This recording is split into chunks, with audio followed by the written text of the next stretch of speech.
একদিন নবীর মেয়ে স্বপ্নে দেখতেছে পয়গম্বর নবী আমার ফাতেমার হুজুরাখানায় ঢুকে গেল। স্বপ্নে হুজুরাখানা ঢোকার পর কি জানি খুঁজতেছে, কি জানি চতুর্পাশে খুঁজতেছে, হাইরে খুঁজতেছে, কি জানি বারবার খুঁজতেছে রে ভাই। ফাতেমা ডাক দিয়া বলে, আব্বা জান আপনি কি খুঁজতেছেন বলো। এবার নবী আমার ডাক দেয়া বলে, মা আমি তোমাকেই খুঁজতেছি। এ মা আমি তোমারই খুঁজতেছি। বলেন কেন খুঁজতেছেন? আল্লাহর পয়গম্বর রহমতের নবী আখেরি নবী আমার, এ আল্লাহর বান্দারা বান্দিরা, এই নবী বলে আমি তোমারে খুঁজতেছি কেন জানো? এ ফাতিমা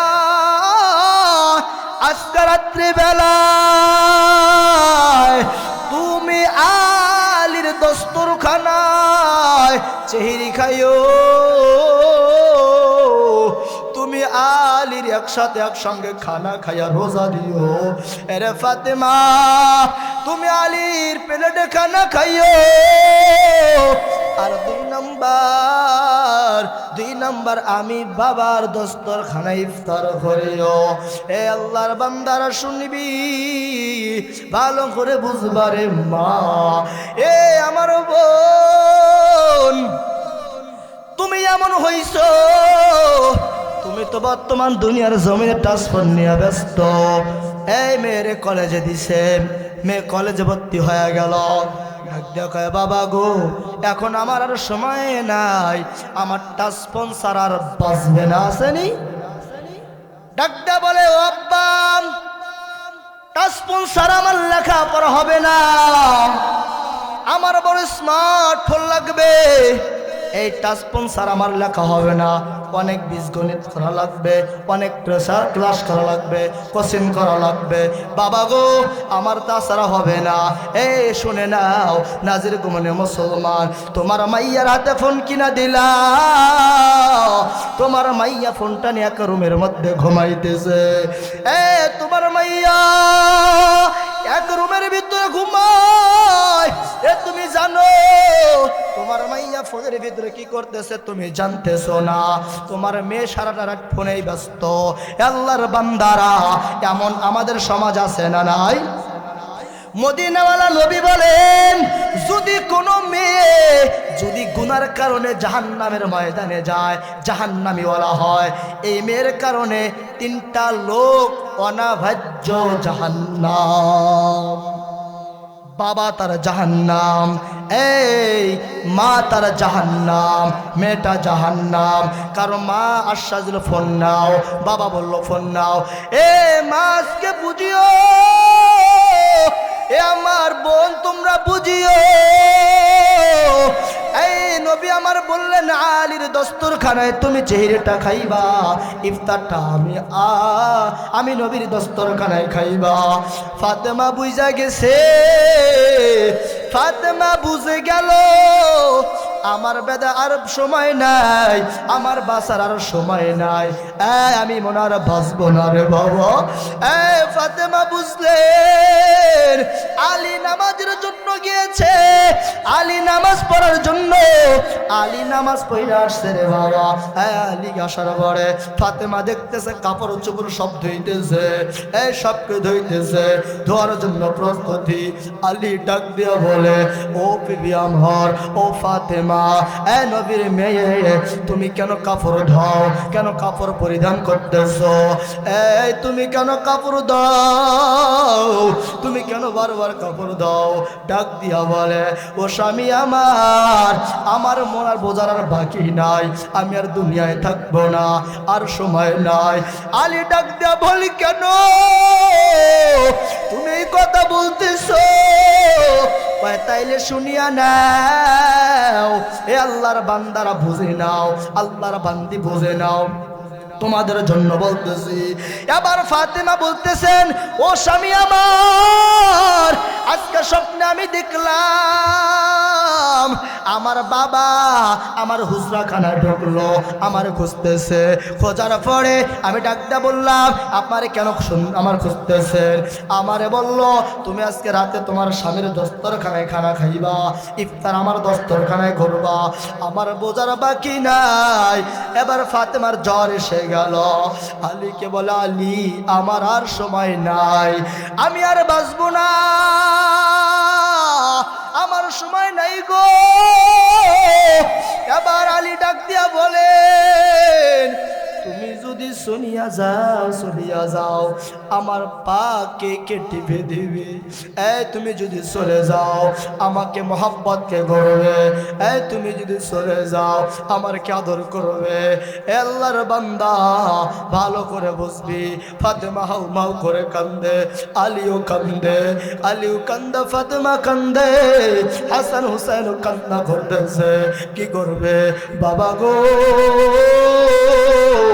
এটা কি অবস্থা? কি আমার আম্মা অবস্থা অসুস্থ। আল্লাহর বান্দারা টেনশন করে গেলেন, দুইজনে কান্দে। আমি অসুস্থ হলে তুমি ফাতেমা আমার মাথাটা টিপে দাও, আজকে তুমি থাকবা না, আমার কি হাল হয়ে যাবে। আল্লাহর বান্দা কান্নারোল কান্না পরে ভেঙ্গে পড়ে গেল। এই সংক্ষিপ্ত করে বোঝা দেয়, শর্টকাটে বলতেছি। ফাতেমা এক সময় বলে, ও আলী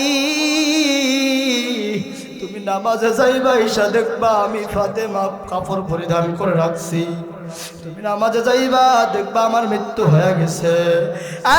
ফাতেমা ফাতেমা বিদায় হয়ে গেল। ফাতেমার জানাজাটা পড়াইবে, কি করবে উপায় নাই। তার আগে ফাতেমা ওসিয়ত কইরা গেছে, স্বামী গো আপনি, আমি দুনিয়াতে চলে গেলে, আমি যদি মারা যাই আমার লাশটা যেন কেউ দেখতে না পারে। আমি দুনিয়া থেকে চলে গেলে আমার লাশটা যেন কেউ অনুভব করতে না পারে। আমি কত বড় লম্বা, কত বড় চওড়া, আমি কত বড় কেউ দেখতে না পারে। কি করবা? আবার তুমি কাউরে নিয়ে দাফন করিও। আলী টেনশন করে গেল, ফাতেমার ইন্তেকাল হয়ে গেল। সংক্ষিপ্ত রে বাবা, এবার চিন্তায় প্রেশান হয়ে গেল, টেনশন পড়িয়া গেল। এর কি উপায়? আলী দরজা লাগাইয়া কাঁদতেছে, হাই গো হাই, কি হবে? কে আবার সাথে আমার ঘাট নিয়ে ধরবে? আল্লাহ কয়, এই ফেরেশতা যাও যাও যাও, আবু যররে পাঠায় দাও।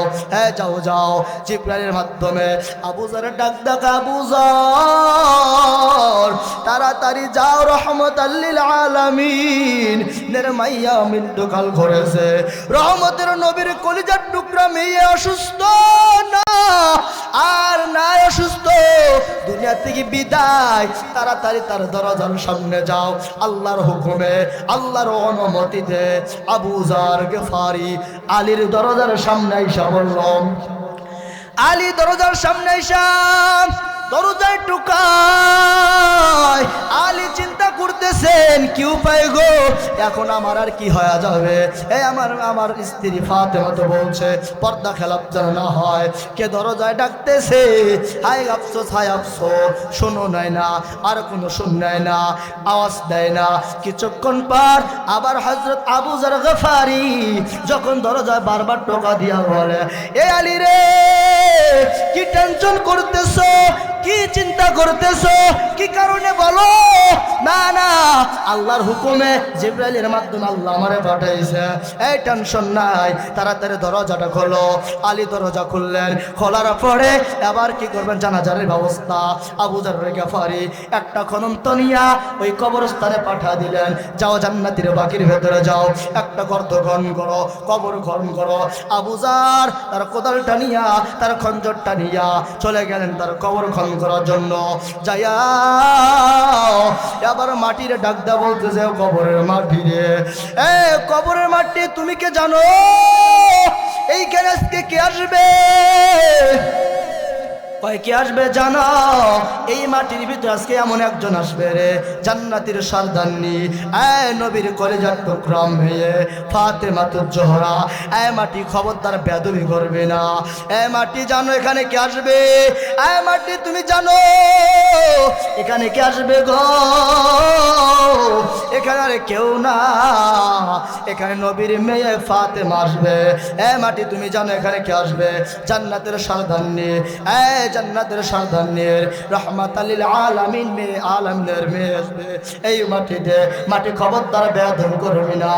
আল্লাহর বান্দারা, মাটি বারবার মাটিকে বলতেছে, মাটি জব দেয়, আবু জান আর কখনোই যে ছাড়া হবে না। আমি চিনি না নবীর মাইয়া, আমি চিনার কেউ রে, আমি কাউরে চিনি না। আমি একমাত্র চাই আমলওয়ালা, আমি চাই আমল। যার ভিতরে আমল আছে তার কবরে নাজাত, যার কবর আমল নাই তার কবর নাজাত নাই। আল্লাহর বান্দারা কে চিন্তা করতেছো? আল্লাহর বান্দিরা ভালো করে শোনো, আজ পর্যন্ত কেউ বলতে পারে না এই ফাতেমার কবরটা কোথায় আছে, কারণ ফাতেমা ওসদ করে গেছে।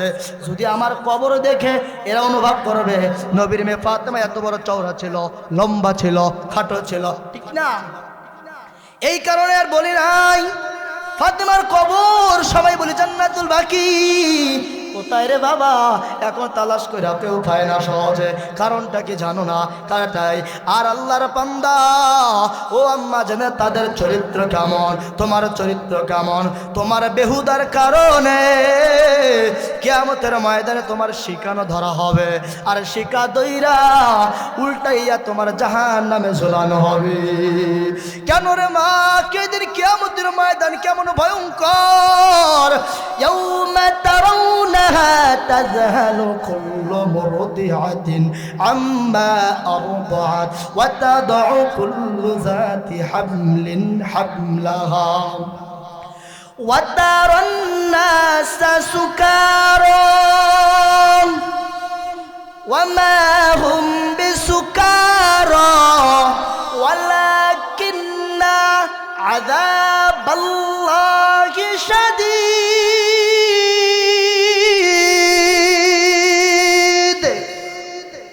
এর আল্লাহর বান্দা যুবক আর লম্বা নয়, এইবারই বাদ দিব রে বাবা।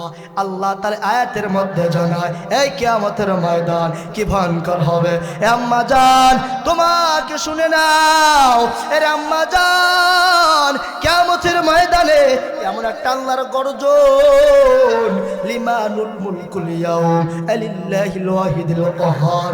আল্লাহর গর্জন আওয়াজে নিজের বাচ্চা, এরে মা তোমার বাচ্চা ভাত খাইতে বিছনা থেকে জমিনে পড়িয়া গেলে তোমার কত মায়া লাগে। এই সন্তানরে বারবার তুলিয়া চুমো খাইতেছো, আছে না? তোমার সন্তানরে কেউ হাত দিলে তুমি তার প্রতিবাদ করতেছো। এর আল্লাহর বান্দা তোমার সন্তান জমিনে পড়িয়া গেলে বারবার চুমো খাও, একটু পা কাটা গেলে সন্তানরে বুকে জড়াইয়া নাও, নিয়া বলো সন্তান আর কাঁদিস না রে বাবা, আদর যত্ন। আল্লাহ পাক বলে এই সন্তান ছোট্ট সন্তান তোমার দুধ স্থল, তোমার স্থল থেকে দুধ পান করবে। এমন তো অবস্থায় তোমার সন্তানরে জমিনে পড়িয়া যাবে, তোমার সন্তানরে চিনবা না। আল্লাহর বান্দারা আর শুধু তাই নয়, এরপরে কি বলো? এরপরে বলে এই কিয়ামতের ময়দানে আল্লাহর গর্জন, আল্লাহর গর্জন, এই গর্জনে আর দেরি নাই। মানুষগুলা ডুলবে, ডুলতে থাকবে, ডুলতে থাকবে, মনে করবে সে মদ পান করেছে। আসলে বাবা না, মদ পান করে নাই। ওই ব্যক্তি তার আল্লাহর গর্জনে কিয়ামতের ময়দানে ভয়ঙ্কর কারণে ভয় উতাসিত তালাশত হইয়া সে কিয়ামতের ময়দানে ঢুকতেছে। বাবা তোমার উপায় নাই, আর বেশি দিন বাড়াবাড়ি করিও না রে বাবা। এই বাবা বেশি আর দুনিয়ার মহব্বতে পড়ো না। এই মা দুনিয়ার মহব্বতে পড়ো না। মদিনাওয়ালা পয়গম্বর তো বলছে হুব্বুদ দুনিয়া রাসু কুল্লি খতিয়া। এ দুনিয়ার মহব্বত গুনাহ, এ দুনিয়ার ভালোবাসা গুনাহ, এ দুনিয়ার মহব্বত গুনাহ। এই গুনাহ থেকে বাঁচাও, এই গুনাহগার ভরিও না। আল্লাহর কসম কইরা কয়, তুমি যদি তুমি গুনাহ থেকে বাঁচতে পারো, মদিনাওয়ালা নবী বলে এ আল্লাহর বান্দা আমল করিও না, প্রয়োজনে আমল বাদ দাও, আর পরেও তুমি গুনাহ করিও না। কারণ নবী বলছে আমল ছাড়ো, তাও গুনাহ করো না। কি করতে মানা করছে? আমল করিও না, তারপরও গুনাহ ছাড়ো, গুনাহ করিও না, কারণ গুনার শাস্তি বড় ভয়ঙ্কর। আল্লাহর বান্দা, একবার আল্লাহর ভয় ভিতরে পয়দা করে নাও, আল্লাহকে তালাশ করো।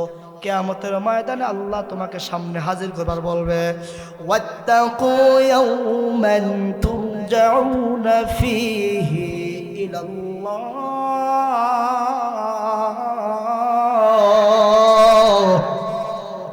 আল্লাহ পাক বলে সেই দিন কিয়ামতের ময়দানে আমি আল্লাহর সামনে দাঁড়া করাবো। কি করাবে? আল্লাহর সামনে সেদিনকে দাঁড় করাবে কিয়ামতের ময়দানে। যদি আপনাকে প্রশ্ন করা হয় নামাজ পড়ছেন, আপনি কি বলবেন? বলতে পারবেন বেনামাজি হ্যাঁ নামাজ পড়ছি? কথা কয় না, পারবেন? পারবেন না।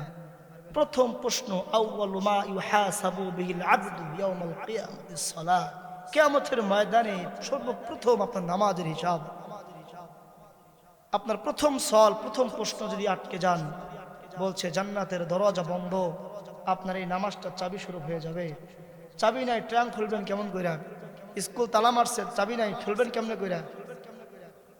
তো চাবি লাগবে না।